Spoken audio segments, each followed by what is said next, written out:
Hello, this is Howard Kamamoto with the Worldwide Partner Enablement Group here at NetApp.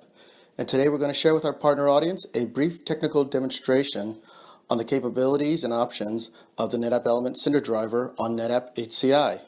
Joining me is Amit Bolokar, technical marketing engineer and subject matter expert, who will be delivering this demonstration. With that, Amit, the floor is yours. I'm Amit. I'm a technical marketing engineer with Converged Infrastructure Group at NetApp. I focus on open ecosystem solutions like OpenStack, container orchestrators, and PaaS platforms like OpenShift, Kubernetes on converged infrastructure like FlexPod and HCI. This demo demonstrates the NetApp Element Cinder driver capabilities in NetApp HCI. First, we log in into Red Hat OpenStack platform on NetApp HCI. We created a tenant called NetApp on this private cloud, and we log in into this private tenant.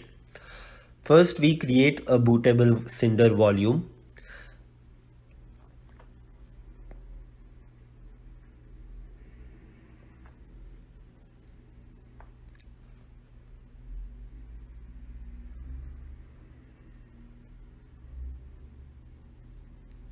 Basically, this copies the image from Glance into Cinder and marks this volume as bootable.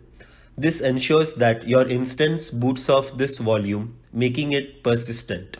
So in spite of a physical compute node failure, your instance root disk is stored on the NetApp Element storage system. Next, what we are going to do is use this bootable volume and create an instance. The command line tool actually allows you to perform both the steps at one shot. But using this GUI, we are going to actually do this as two separate things just to understand the process more clearly. Notice that we associated bronze QoS settings with this bootable volume. Now we create an instance. We put it in the standard availability zone. And here we are going to specify that the instance is to be created from a volume.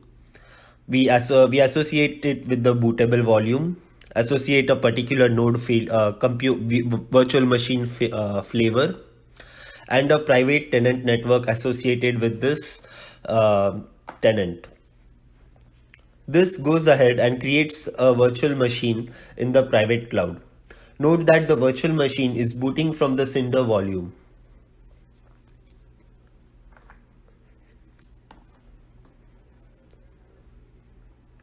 NetApp Element Cinder driver is very transparent in nature. It only requires 4 settings in the cinder.conf. And it actually translates all the API calls from OpenStack APIs to NetApp Element APIs. Let's look at some of the triaging features for the volume that we just created.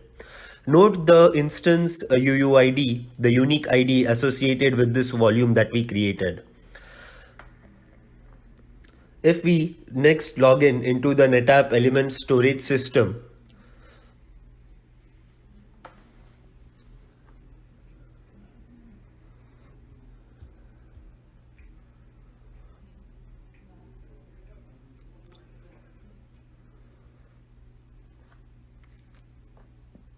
we should be able to search for that volume using the same ID that OpenStack UUID assigned. This ensures an easy triage process.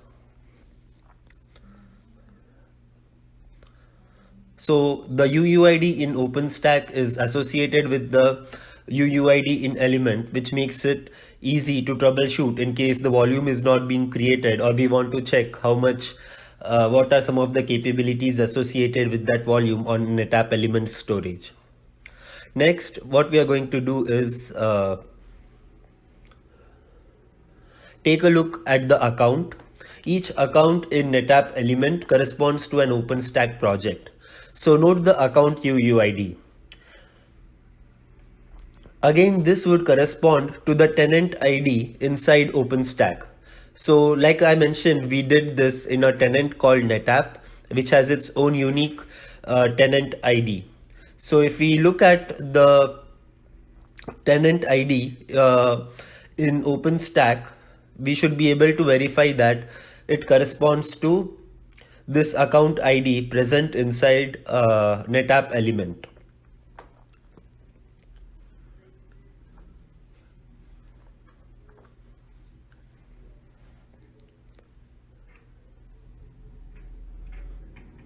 Next, these triaging features help in troubleshooting, but what's more cool is you can dynamically change the volume types from gold to bronze with a different QoS settings.